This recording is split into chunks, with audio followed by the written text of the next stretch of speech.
What's up, guys? Hi, Fede. Hi, Hello, Vitto. hello, hello, Hi, Vitto. everyone. Hi. Pleasure to Super be here. excited.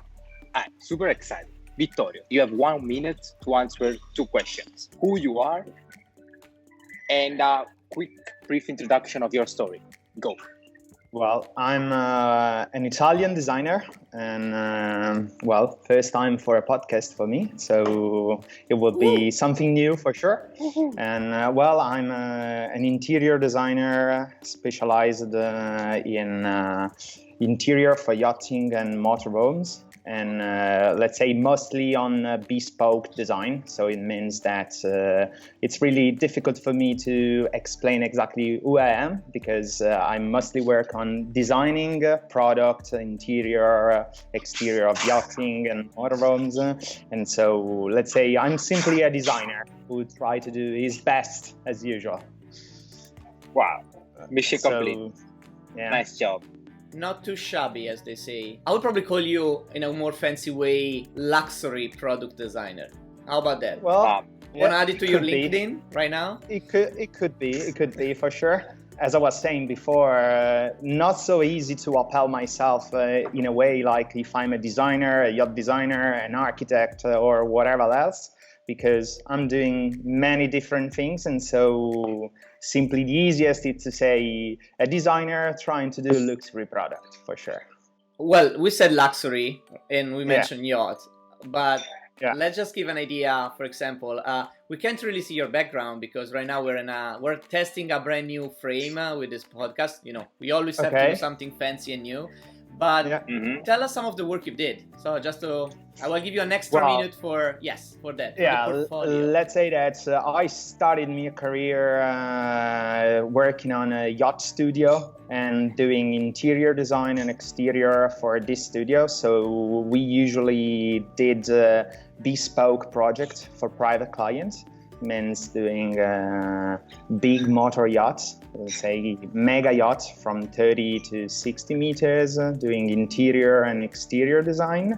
So following their dreams for their vacation dreams, and so really on playing on their toys. And now I'm actually collaborating with other companies and doing motorhomes. So let's say transferring my knowledge on the yachting design industries to motorhomes. So basically it is like doing a yacht on wheels. And so working really, I'm mostly focused on the interior, but it means that, you know, you create brand new product that goes on the sea or on wheels around the world. And so that's actually what I'm doing. Give us I would say 5 years, Fede, and we will be your next client. So, well, I'm here waiting for you guys, for sure. That's great.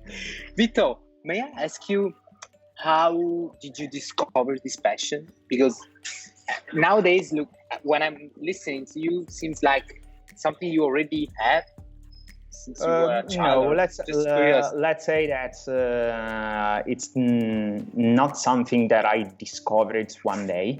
It was, let's say, I started since I was a child on building little things and playing on construction, even because my father is an architect and we were always been creative on these things. But approaching this kind of words was when I had the chance to test myself on a project during the university period. There was like a thesis focused on yacht design. And so I got in that thesis and decided to test myself and see what kind of word it was. And since then, I really started developing a passion for it, because it's really a mixture, a multidisciplinary way of doing the design, because it's something that you start from really big scales and goes into the details. And so this really passionates me, because you can really do a project following an idea that you have or a client have, from big scales to small things. And so this really amazed me. And so since then, I started doing it and working on these things to really learn every day something new. So, well done. it's amazing. Like your humility, it's incredible because, for example, I've made some apps and some flows and some user testing and stuff. But when you see like we've made some yacht design, it's a kind of mind-blowing thing, I guess. Well, that's a kind of a different designer. I'm really someone who can never create an application or program anything because I really don't know how to do it. So it could be a new skills to learn, but let's say different way to work in the same things, let's say, in design. And so simply different kind of words in the design. To some extent, I'm really curious, and one of the reasons why we wanted you on this podcast is that you're really an unusual kind of designer, as you said. We've been discussing with a lot of designers that are more on the digital side. But I still think that in your job, probably one of the most difficult things to do is that you combine this high-end design with both innovative concept and still emerging technology. Because all your recent products, I imagine those yachts and those motorhome, they do have the latest technology. So how do you find a balance between those three? Not always so easy to do that, especially because even if we think that motorhomes and yachts are really advanced product, most of the time trying to merge the new technologies into old way of thinking and building the things is not that easy, especially because, we can have many new technologies, but before you tested them and you engineer it, it's really something that could take years. So usually I always get inspired and follow new technologies, but before arriving to apply them on a new project, it's not that easy. We could say that really those two words, yachting and motorhomes, are still conservative. And so it's not that easy to change the things. Let's say one really small things that we did in the last years, that it's something that in our normal life or it's already something we are quite used to. It's like having wireless charger on the different tables and desk you have inside the spaces. And that was something that before having it in real, we had to test it for more than a year. And so you can easily go in a shop and buy a wireless charger and put it on your desk. But if you want to engineer it and put it under the desk in a new product, it's not the same things, for sure. Federico knows why I'm kind of laughing and smiling at the same time, because one of my biggest curiosity for your job was getting know more about the prototyping phase, if it was kind of the same compared to the digital. So absolutely not comparable. Okay, thank you so much. Because I was talking with him, look like we as I do with a pen and paper. Probably Vittorio can do the same too. I'm not sure. Let's kind of asking this. Well, let's say that it's absolutely a mixture. So you can try new concept and do it on computer exactly as you do for a digital application. But if you have to do really a scale model or something to test in reality what you thought about a new project, means building something that most of the time it's quite big, and so it's not something that you can prototype and easily test one day to another.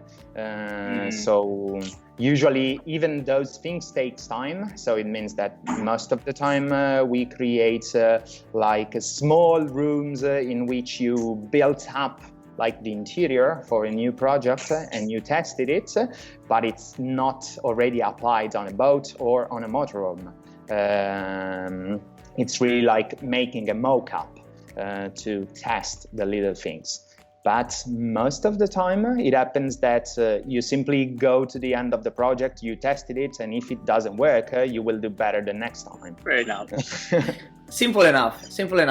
So I want to get to the tricky question. And as designer, many of us, it doesn't matter what kind of designer you are, you always get to a point where you have to deal with clients, right? Internal or external. You are designing always for someone. In this case, I imagine that the people and the personalities that you have to deal with are pretty unique, right? When you're creating something specifically that is so luxury and so customized. So I can imagine Vittorio having to deal with making sure that you can deliver on the desire and, if you want, the requirements of your client versus, to some extent, creating something unique that might be even the future of of driving something like a motorhome. So how difficult is that? How stressing and how crazy are the requirements in your experience? That is absolutely the hardest part in the job. Because when you, especially by creating something that has to be unique and that is customized for a client, means that you got to follow their dream and not yours. So you absolutely have to, let's say, following and be aware of the schedule, the delivery timing, but working with those kind of a client means that most of the time they could, I don't know, give you the time to develop the project and then they say, okay, yes, it's good, we go for it.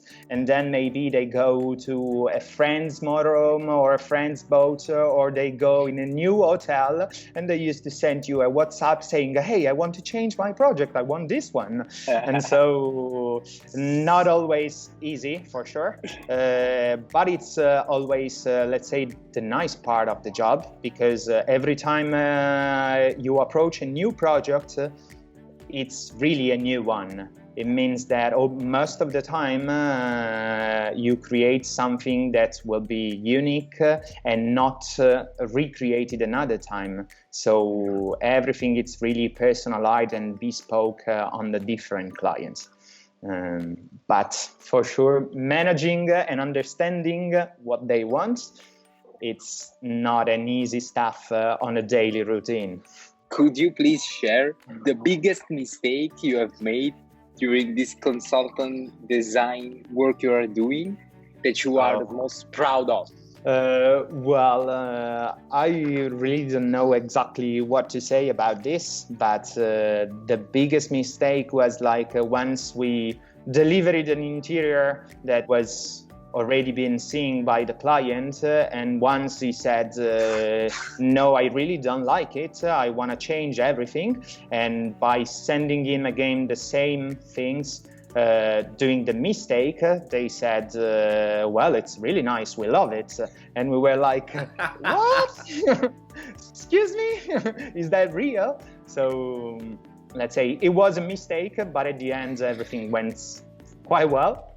But anyway, there could be really a book of mistake, mostly on the technical sides, but even on managing yourself, because many mistakes I used always to do, it's really stress too much myself on working day and night, and repeating it day by day and never taking a break. And so in this way, most of the time you don't solve the problems. And so this is something that I'm still learning sometimes, to take a break for myself. So that's amazing, and we should write it I don't know, somewhere big. The tip number one for today is, if your client doesn't like what you did, just wait a day. Send him again. Send him again. just wait. Take a coffee and send him again. And he or her will be, oh, this is fantastic, I love all the changes you made. Yeah, but it's great. That is exactly what I was saying before, that many of those clients really change their minds daily. And so one day everything is bad, the other day everything is wonderful and amazing. So you really have to learn also on really keep quiet, continue doing what you have, and see what their reaction will be the next day. I would love to use that point for a consideration, and I would like to hear your thoughts about. This pretty much sparked an idea in my mind. We always have the approach as designer that we want to listen to our user, and we always do, right? Yeah. We do infinite research, sometimes even too much. We do infinite amount of time spending with interview, and I think it's all great. But there is almost this new kind of thoughts that probably maybe Apple master, but there are actually many events where, for example, they say the user don't know what they don't know. They don't even know what they need.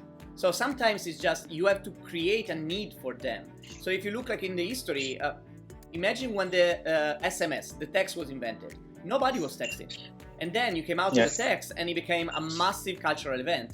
Or, more recently, and I know there was the Apple event 2 days ago for the iPad.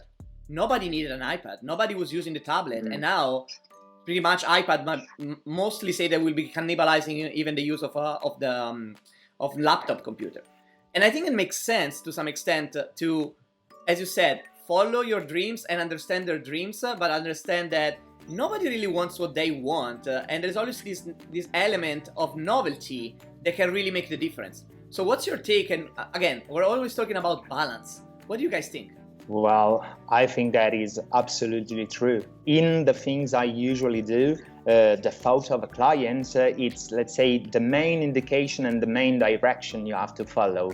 But then by working on it, you develop a different consciousness of the things and the way they work. So many times you can create something that they neither asked for it, but at the end they love it and they want it, because it's really an approach that gives you the possibility to experiment new things. And this most of the time creates something that the clients want and love. So for sure, the creation of new needs and new way in the design is something that is all up to the designer in all really the different kind of designing that you can do. From an application to a new product to interior to really big scale project. For me, I think I touched this point on our episode about empathy, and I can see a very precise sort of trend together with what Vittorio was said about the needs, and that is the customer behaviors, because it's not just about the needs, but it's common behavior that I can see for the people who I'm designing for, so I can take a little bit of work in advance to understand how this behavior could change. That it's not just about I need this, or who my clients, because you are focusing on one person and ultimately a group of people. But for example, me as a digital product designer, I need to take care of segments of users, even if it's not good to design for users, because we should design for systems. And in a more holistic way, the key for me, it's the behavior that we need to understand to change and have an impact on the world in a positive way. How does it sound? Sounds good to me, really. Great. Behavior, it's really the main things we can work on to try the client understand that some things that they usually does could be made in a different way. It could be absolutely a good way to do it. Yeah, we call it the power of intent most of the time. Intent, behavior, that's I think what we designed for. You know what? I actually have another question for you now, Vittorio, because another big theme that we hear all the time is this massive switch to everything agile, right? And all the iteration. And I think it's a great thing, especially when you're thinking about digital products. Yeah. So mostly Rafael and I work on digital products. Sometimes when you move away from the UX UI from just maybe an app, it's easier to be agile. When you come more like in my world, when you have to deal more with service design, it gets a little bit more complicated to do those iteration, because of course there is a number of things that involve processes, people and technology. So you still go that way and you want to be agile, but again, maybe the iteration can be a little bit longer. How does it work in your case? Because I imagine, the production time are much longer for sure. So the development part is much longer, but how does it work during the projecting phase? For sure, timing really changed the way you approach these things, because if you imagine that to build, I don't know, a new motorhome, when you start it, since the day you will deliver it could pass maybe 1 year. And if you build a big motor yacht, it could take 2, 3 years or 4 years. So for sure, being agile in the changement that there could be in the process, it's something that you learn day by day, especially because things can change every time. So on my side, most of the time it's really to arrive at a point in which we can start the production and going forward with the project. And then day by day, when you get stuck in something that doesn't work, you change it and you find a way to solve the way it works in order to still build it and deliver the product in some way. And it's absolutely something normal. because especially when you build custom projects, you have to adapt the way you construct the things and build every time. So on the side of designing, on the side of the engineering, on the side of really purchasing, getting in touch with the supplier, because all those things can change everything. Because you could be in the time of delivering a project and then someone that could be a supplier has told you, well, we have finished those kinds of item you wanted, and so you got to wait 3 months. And then you have completely to change your schedule because someone says, well, we don't have that things again. And so let's say it's something that usually happen. And so changing, it's part of the job. So trying to adapt yourself on what happens during the construction, it's a daily routine. It's great. Let me say this kind of, I don't want to say Italian thing, because it's not an Italian thing to be flexible and adaptive, but you guys both know what I'm talking about. And based on top of that, of this flexibility, my question for you there, Vittorio, is our signature question. Enrico, can I please do that? Go and freaking do it. Don't ask for permission. Always ask for forgiveness. That's right. So Vittorio, based on what you said on your flexibility, does your definition of design match this flexibility? And from a general perspective and overall, what's your definition of design? Well, really difficult to define what does design means, but for sure, going back to what I was saying before, for me, it's really a process made of compromise, always. So it means that you always follow an aesthetic dreams in order to create something that is nice and useful and that works in the way you want it. But every time you have to face on the reality of the possibility, you have to build something. So let's say that you can start from design. It's like starting from a main idea and then making compromise to realize it. And that's the way it works in my world of design. Even if you start with a big idea and something that could be amazing, then if you have to face yourself with really production timing, cost, and really possibility to do it, you always have to do compromise. Because even if I'm, let's say, in a luxury product design, budget, it's always a problem, even on those things. It doesn't mean that building a motorhome or a yacht, you don't have a budget. So if you imagine something impossible to be built or really extra budget, you gotta find a way to do it in a different way. So you kind of destroyed our dreams that even yacht and these kind of products have budget. I love it. I'm crying and dying inside. I really do, but I love that you said that. Compared to other type of designing, for sure you have high budget, but it never happens that you don't have a limit. So for sure there will be someone who says, no, please change it because it's too much. So, but anyway, it's still a good things and funny. Well, I think everything is comparable, right, to what you're trying to design. I mean, of course, you might have, let's say, millions of dollars or euros to deal with as a budget.